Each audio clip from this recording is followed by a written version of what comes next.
Hello, hello, hello, and Hello, hello, welcome hello, hello, hello, hello, hello. Hi, hello. to another episode of the Lume Plotters from the Dubai Watch Week. Day 3, 4.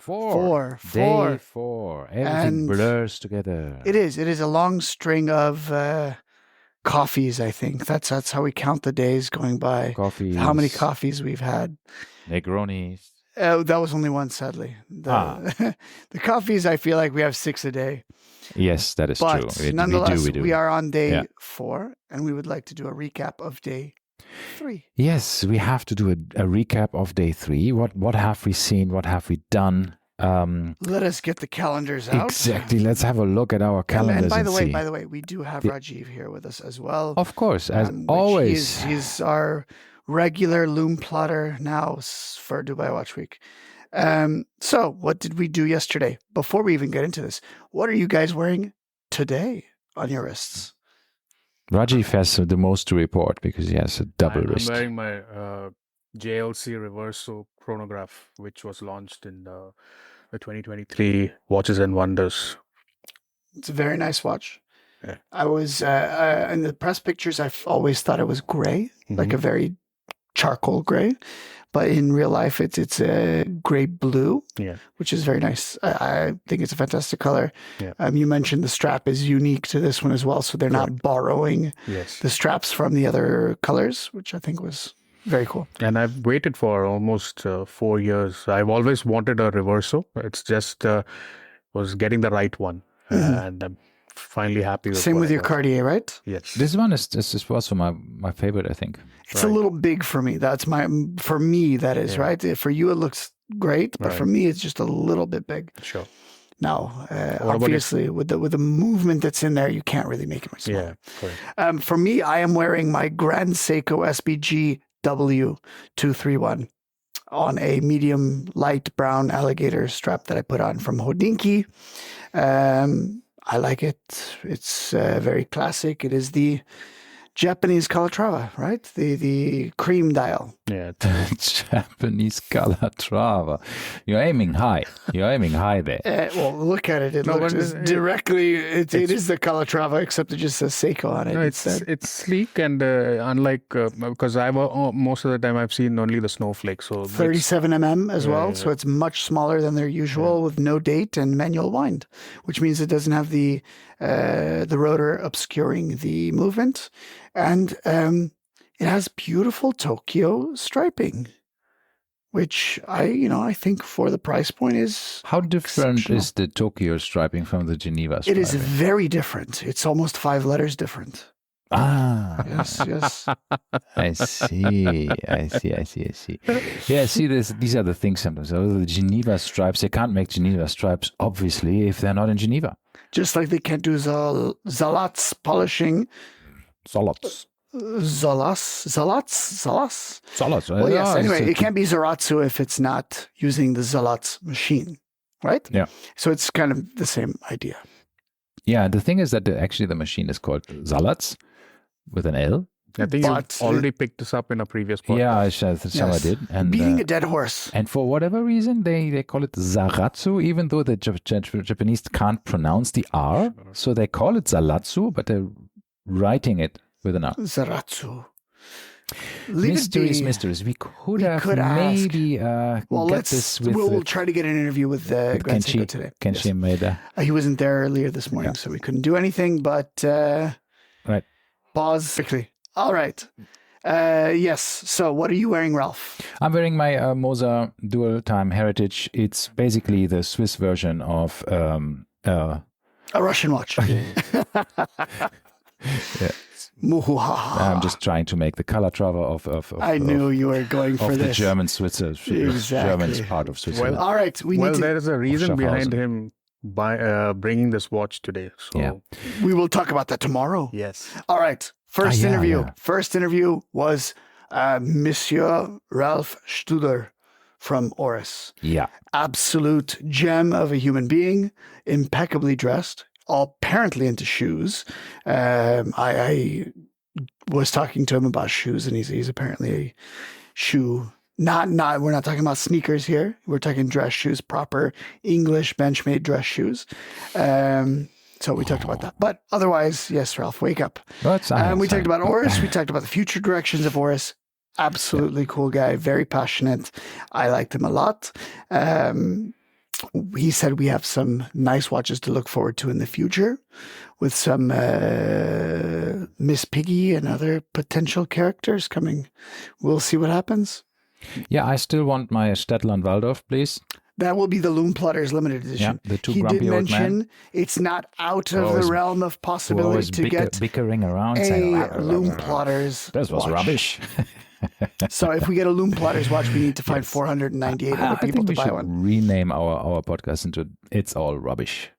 It is all everything's It rubbish. is all rubbish. Okay. Yeah. No, but at the same time, Rolf was an absolute gentleman. Fantastic insights, and I think we learned a lot again about Oris, about the independence of Oris, and what the challenges, the risks, the benefits. Right. But I don't know if it's just us or if it's they are enjoying our interviews.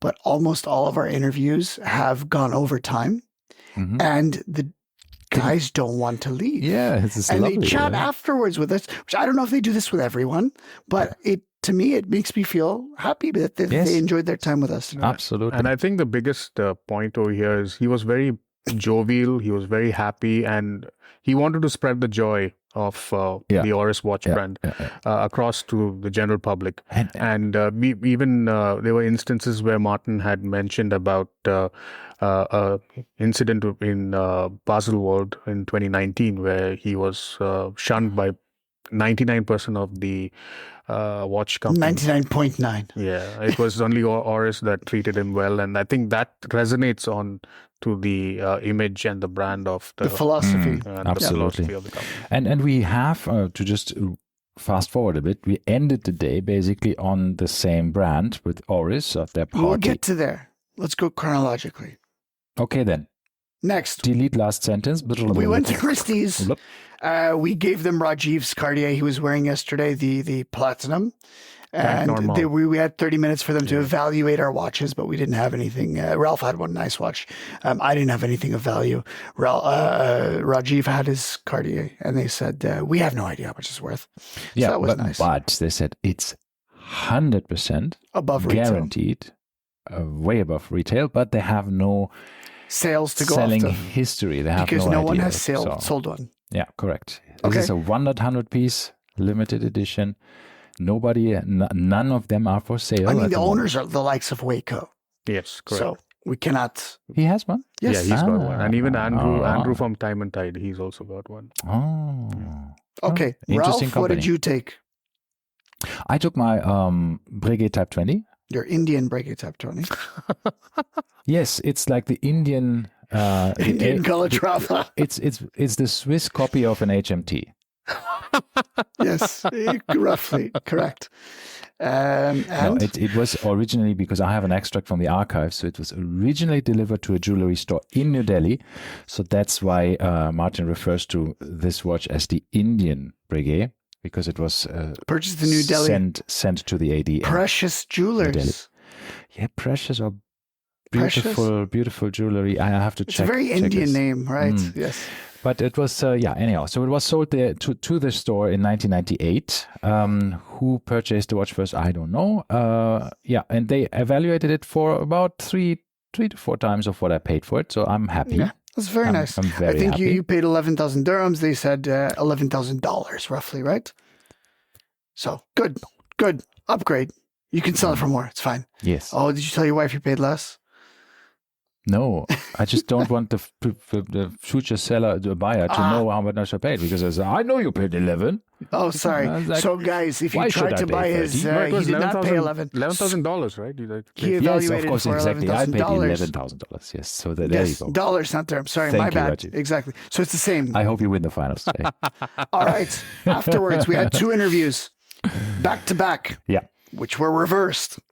Mm-hmm. We were supposed to have an interview with Resins. Mm-hmm. We walked in, assuming it was the guys from Resins. Yeah. In fact, it was the guys from Laurent Ferrier. We started talking about Resins. We looked like absolute idiots. Well, you all talked about.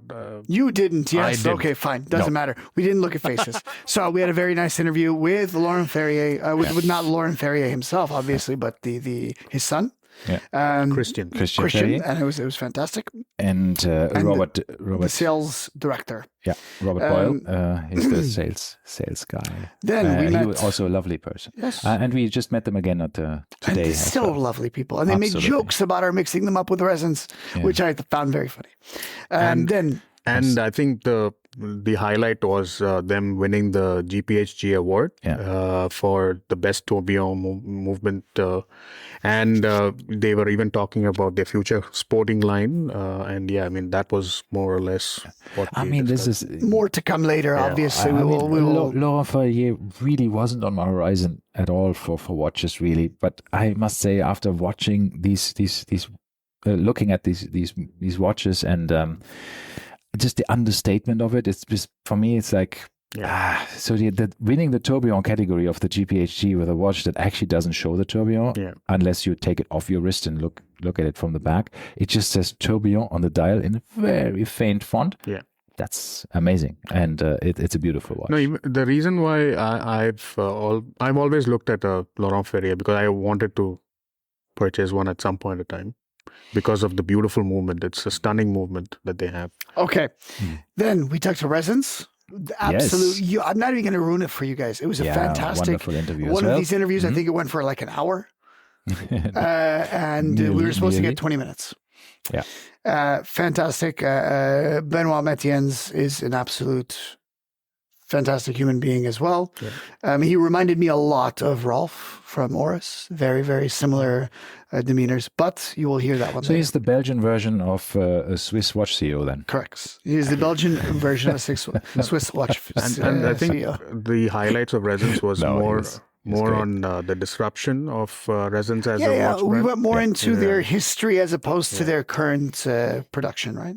No, it's because their current production is also their historic production because they still continue to produce all of the models that they have ever brought out. Correct. So that's one of the cool things about this brand.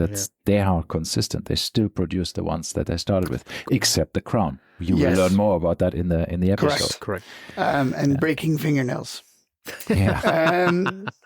So next we went to a talk called Click Clock. Do birds of a feather clock together? It was Felix Baumgartner from Urwerk and who was it? Davide Cerato. Cerato from Bremont, hosted by the Adam Kranios from Red Bar. Mm-hmm. He was wearing a suit with flip-flops. Mm-hmm. Nothing else to say. It was interesting. Yeah, I think nobody has anything else to say about that. Moving on, we went to the Oris launch of their new Pro Pilot X. Afterwards, it was a nice party. Yeah, we had a nice coffee at Rolex as well. Oh yeah, we did have a nice coffee with good chocolates. Mm-hmm. We missed the Ulysse Nardin Freak Show. Oh, we did go to the Ulysse Nardin Freak Show. Thank you for pointing that out. And this is also something where I must say, I think we all have changed our entire view on Ulysse Nardin again a bit. I had a very good opinion about Ulysse Nardin. Well, Ralph and I did not. I think it wasn't bad. It was just not good. To be honest, I mean, as you know, my wife is from India, and the airport in Visakhapatnam is actually sponsored by Ulysse Nardin. Really? You know where we have Rolex watches somewhere? Yeah. This one is Ulysse Nardin. So I was always wondering, like, wow, this is surprising, right? To have it's a very strange company to sponsor an Indian airport, right? Yeah, right. I mean, it's the first time I saw Ulysse Nardin in an airport at all, right? Having all of these watches everywhere. But yeah, there you go. Yes, so we were surprised. No, and I think the new, since they're independent, I think we see a bit of a restraint, less flamboyant and out there designs. And I have to say, I like the Freak, the central axis and how it rotates. It is mechanically awesome, right? So we all do like it. I wanted to say something else, but it's okay. Thank you. No, it's fine. Yeah, that was it. And I think if this podcast is being launched and coming in by today. We still have, for the listeners, if you still have another day to come and visit the Ulysse Nardin exhibition, because it's beautiful. And also extremely good coffee and La Durée macarons. Best which are coffee, very nice. I would say, in Dubai Watch Week. So, and then obviously the macarons are fantastic. And you can actually walk to a small exhibition inside the Freak movement. Yes, and we had pretty cool. And we had the boutique manager explaining to us in detail. Yeah, Ivan was brilliant. He has given us a lot of background information. He's super knowledgeable, a true passionate watch person, which is not common with a lot of he was very passionate. It was fantastic. Yeah, really good. All right, so once again, wrapped up with Oris, and Oris had a claw machine where you can win some kind of prize. You could win things, but there was always so many people queuing that I never me neither. took my thing there, my chances, unfortunately. But it was a great event. It was also a bit of a launch of the Arab Watch Club's 50 pieces limited edition. And the laser, Oris Propilex laser. Of which Ralph has one watch. Yes, I have. Number 24. 49 left. Yep, they're all sold, but there's 49 others, yes. Yeah, we did a big wrist shot with all of them yesterday. All right. Cool. And then it ended with the Waco. I forgot about the Waco. We went to the launch of Waco's Grail watch. He had 4 collaborations. Some very, very cool Which stuff. one was your favorite? I really like the Ludovic. I've always liked the Frank Mueller. And I always liked the Schwarz Etienne with Kariuti line and dial. So there you go. No competition. We can all get our watch. Yes. All right. And on that bombshell, it is time to end our kicking us out of this room. So thank you very much. And that was our summary. You will hear more from us tomorrow. Bye-bye. Bye-bye. Thank you.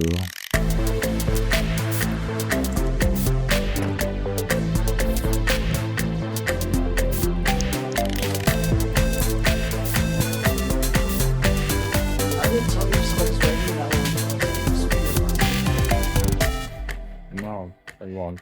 You stood back up.